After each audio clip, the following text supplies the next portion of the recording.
What you're looking at is a continuous biorefinery process built entirely in aspen HYSYS that converts furfuryl alcohol, which is a chemical derived from agricultural waste, into 1,2,5 Pentanetriol, a valuable polyol used in making polyesters and polyurethanes.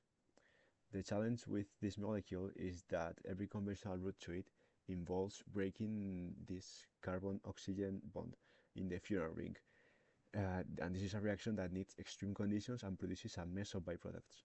So our strategy avoids that entirely. Instead of forcing the ring open directly, we first oxidize the starting material into a much more reactive intermediate, and then reduce it cleanly under mild conditions. This is two steps using one solvent, which is aqueous ethanol, and giving us near quantitative yield. So let's walk through how HYSYS models that. The process starts here at the 2-feed mixers. Stream 1 is our furfuryl alcohol, which is fed 100 kilograms per hour, and stream 2 fresh ethanol makeup, and the stream 21 is our recycle. So most of the part of ethanol, which is the solvent, it comes from the recycle, which now sits on 7,600 kilograms per hour. So our critical constraint here is that furfuryl alcohol concentration entering the oxidation reaction must stay between 0.05 and 0.1 molar. And to achieve this, we need this quantity of solvent. If we cut the recycle, we see that what would be entering is this quantity, which give us a reasonable concentration. If we connect the recycle, the makeup ethanol is much lower. And stream 4 is our hydrogen peroxide needed for the oxidation reaction, and it is given 38% in aqueous solution. This is the conversion reactor. It operates at 40 degrees Celsius at an atmospheric pressure, and it is modeled with HYSYS conversion reactor. It's based on the conditions of a catalyst, which is TS1, which is a titanium silicate zeolite, and with these conditions, a conversion of 97% is achieved.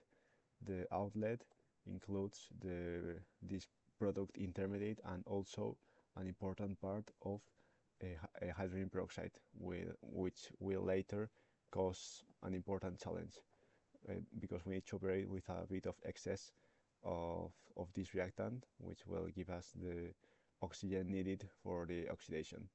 Then the liquid is pumped to 10 bar and it is introduced into the second reactor where hydrogenation occurs. Also a stream of hydrogen is fed into this reactor where we got two reactions to give polyols. The first one to give the 1,2,3 Pentanetriol, and the second one will give us the 1,5 Pentanediol. This is sent to a distillation column where the most of the solvent is purified and later recirculated, and 10% of it is purged to avoid this water buildup.